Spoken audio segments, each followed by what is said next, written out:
आपने अक्सर बीजेपी नेताओं को ये कहते सुना होगा कि कांग्रेस की सरकार घोटालों की सरकार थी, क्योंकि उसके राज में अनगिनत घोटाले हुए थे। अब यही राग कांग्रेस भी आलाप रही है कि बीजेपी के राज में भी बड़े घोटाले हो रहे हैं, लेकिन बीजेपी इन घोटालेबाजों को सपोर्ट कर रही है और इसलिए इसका खुलासा नहीं हो रहा।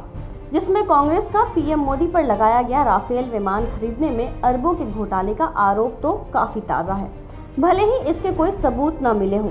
लेकिन आज हम आपको कुछ ऐसे घोटालों के बारे में बताने जा रहे हैं जिसने भारतीय अर्थव्यवस्था की कमर तोड़ने में कोई कसर नहीं छोड़ी। ये घोटाले अगर ना हुए होते तो शायद भारत की इकॉनमी आज कुछ और ही होती। बोफोर्स घोटाला 1987। कांग्रेस सरकार के राज में साल 1986 में स्वीडन की एबी बोफोर्स कंपनी ने 155 तोपें खरीदने का सौदा किया था। कहा जाता है कि इस सौदे के लिए 64 करोड़ रुपए रिश्वत के तौर पर दिए गए थे, जो कि उस वक्त काफी वैल्यू रखते थे। ऑक्टेवियो क्वात्रोची और पूर्व प्रधानमंत्री राजीव गांधी का नाम इस घोटाले में सामने आया था। हर्षद मेहता कांड 1992। हर्षद मेहता 90 के दशक के शुरुआत में शेयर मार्केट का बेताज बादशाह था। वो जिस कंपनी में पैसा लगाता उसके शेयर के दाम आसमान छूने लगते, जिसका फ़ायदा उठाकर उसने अलग अलग बैंकों से 15 दिनों के लोन के नाम पर 5,000 करोड़ रुपए स्टॉक मार्केट में लगवा दिए। लेकिन पत्रकार सुचेता दलाल ने उसकी इस धोखाधड़ी का पर्दाफाश कर दिया, जिसके कारण स्टॉक मार्केट को करीब 5,000 करोड़ रुपए का घाटा हुआ था। चारा घोटाला 1996।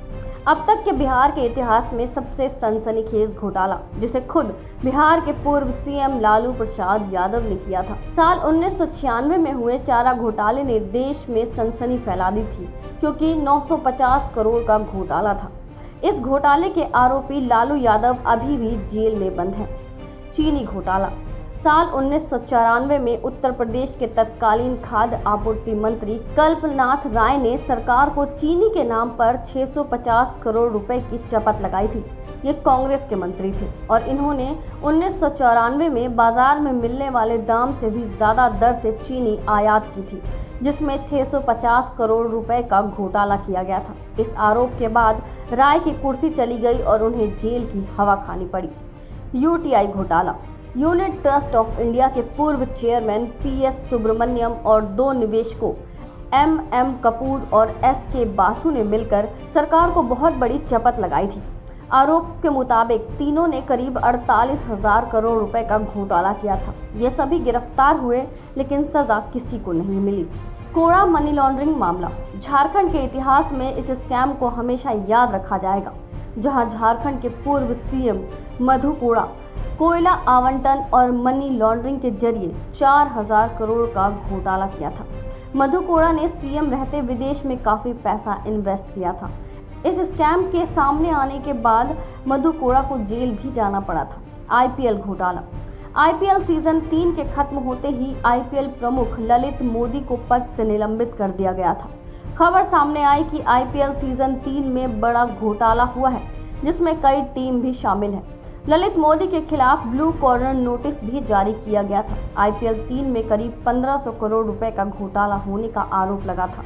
इस घोटाले के आरोप में चेन्नई सुपर किंग्स और राजस्थान रॉयल पर प्रतिबंध भी लगा दिया गया था। विजय माल्या प्रकरण। अलग अलग बैंकों के करीब 9,000 करोड़ रुपए के लोन लेकर लंदन भाग जाने वाले भगोड़े विजय माल्या का नाम तो आज बच्चों को भी पता होगा। जब लोन डिफॉल्ट मामले में जांच हुई तब पता चला कि वो ब्रिटेन भाग गया है।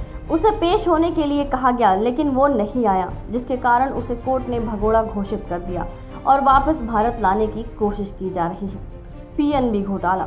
बिजनेसमैन नीरव मोदी और उसके मामा मेहुल चोकसी आज जाना माना नाम है। दोनों ने बैंक से लेटर ऑफ अंडरटेकिंग के जरिए पंजाब नेशनल बैंक को 11,300 करोड़ रुपए की चपत लगाई। इस स्कैम के सामने आने के बाद से दोनों देश से फरार हैं। ये वो घोटाले हैं जो शायद न किए गए होते तो देश की अर्थव्यवस्था में ये पैसा एक बड़ा योगदान दे रहा होता। आप देख रहे हैं नेट्रिक न्यूज, साहस सच कहने का।